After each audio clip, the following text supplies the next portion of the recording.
Good morning everyone. Ako nga pala si Earl Bulgado, yung baptized kanina pa ni start. Good day everyone. It is my privilege to share to you how God ordained my salvation. Before I know the Lord, before I know my Lord and Savior Jesus Christ, I am a conceited man. I always took my pride in my skill, since most of the problem or project that I face, no matter how difficult they are, I always able to complete them.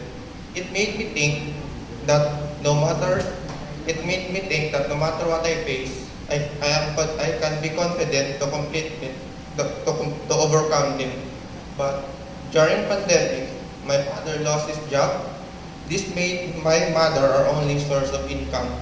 Although, after a few months later, my father was able to set up a small business, but it is still not enough to our needs. Because of this, I was forced to find a job online. My friend Hera referred me to work for Analog Device as a layout engineer. So I took the entrance exam. Hera told me that I should wait for a week for a result. But after several weeks have passed, I still got no response. So what I did is, while waiting, because it is rather unusual to wait for more than 2 weeks for a result, what I did is I submitted some resume that job post online. I think I submit 10 to 20 resume per day on different sites. But several months have passed. I still got no response from Analog, and I still got no response from the from the resume that I sent jobs online. So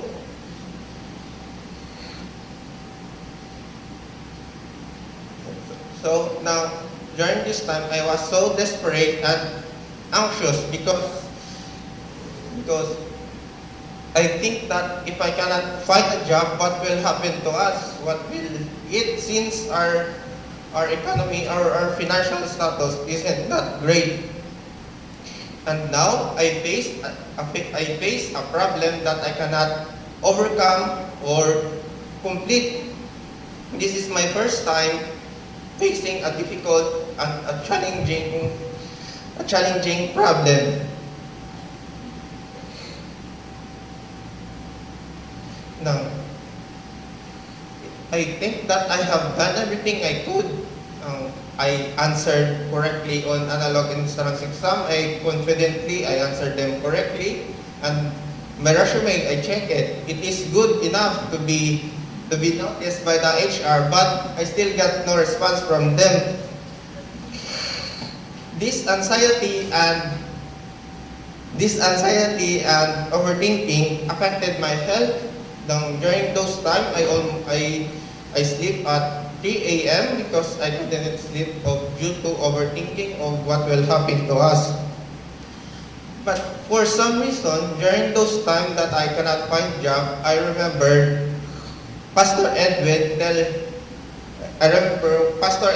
what he was preaching while I was on Talisay, because during those times, umattend po ako ng CBF, pero paminsan-minsan lang po, I think once a month or once every 2 months lang po yun. But during those times po is, I remember him preaching Matthew chapter 6, verse 25 to 34. But the only thing I could remember about that verse is, do not worry about what you eat or what will you drink. So I come back to that verse and read it, and somehow after reading that verse, it gave me comfort and relief. Then I tried to pray to God to help me with my problem. It is my first time asking God to help me, because as I said earlier, I can overcome any problems, and I prayed every night God to help me and to forgive me, because during those times I really know that I really live in a sinful life. During this desperation, I tried searching for a local church where I can attend a mass, but I was not able to find one. Several days have passed. Hera again invited me to Zoom meeting for review session for hiring in Maxim Integrated, a review which was organized by some of the men in Gospel Community Bible Church. I joined the review together with some of my classmates in Negros. But what they are discussing in those Zoom meetings was a concept and formula which I already knew. I wanted to leave the meeting since I already knew what they are teaching and talking about. But for some reason again, I remembered what my former college instructor told us. To listen to someone when he is speaking, whether you already know it or not, whether he is your friend or enemy. So I stayed. After finishing discussing with the electronic topics, they discussed Jesus Christ alone can save and satisfy material in PowerPoint. It was my first time to hear again the Word of God after, I think, 2 years, because last time I attend a mass. It was renowned in I think it was renowned on, I forget. But I think few days later, Nong Luis asked me if I have some time to join their online worship, which I accepted, and fast forward those time, God hears my prayer. I was able to pass Maxim Integrated exam and was eventually hired. I flew to Manila and started working on July 12, 2021. Kuya Pastor Harris told me that Nong Luis will be my discipler, and I was happy hearing this since I've been praying to God that someone would help me know God and this word, since I really didn't know where to start. Every week we discuss the Good News series, and I've also started reading the Bible. And if I can't understand the verses, it was a good thing that I can directly ask my discipler. Several months have passed. I started to feel alone, since I am the only in my batch who is in Cavite. This loneliness that I felt made me compare my life to my classmates in Negros who are currently a work from home setup. Every day, I regret that I did not get hired on analog or an Accenture, since this should give me the same work from home arrangement which my classmates have. But all of this changed when I heard preaching of Kuya Pastor Harris about the salvation and providence in Renown 2021.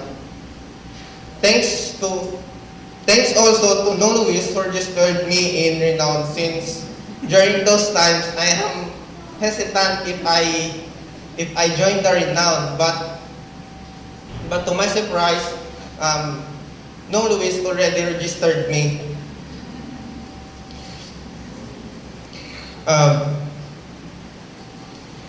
I was able to listen the Word of God through Kuya Pastor Harris on how God arranged and orchestrated my salvation, of how God loved me before the foundation of the world, even though He knew that I would rebel against Him, that all things would work together for my own good. I cried after hearing this, for I realized that if I pass analog or Accenture, or if I have the same work from home set up as my classmate, I probably will not know anyone from Gospel Community who will really help me to know God. Nong Luis would not be able to disciple me. He would not be able to help me know God. He would not be able to make me realize how hopeless I am. That no matter what I do, that no amount of good works can save me from eternal punishment for my sins, and that I need Jesus Christ to save me from eternal suffering. Upon this realization, I thank and praise God of how much He has done for me, that still loves me and saved me despite of my rebellion against Him, that He is still merciful, gracious, slow to anger, and abounding in steadfast and faithful God. And by God's grace, I began to learn how to appreciate my job and see it in a different perspective. Our weekly company Bible fellowship also helped me not to work just for myself but as an opportunity to please God and to work for His glory. By God's grace, a person who is conceited, who thought he can do anything, now become more dependent on God. On a person who really read and study Bibles, now reads and study it. A person who only prays when he faces a problem that cannot be overcome, now prays even for a simple task. And by God's grace, He allowed me to undergo water baptism. Thanks to Kuya Pastor Harris, Nong Luis, to all the gospel community brethren, and above all, to my Savior, Jesus Christ. To God be the glory.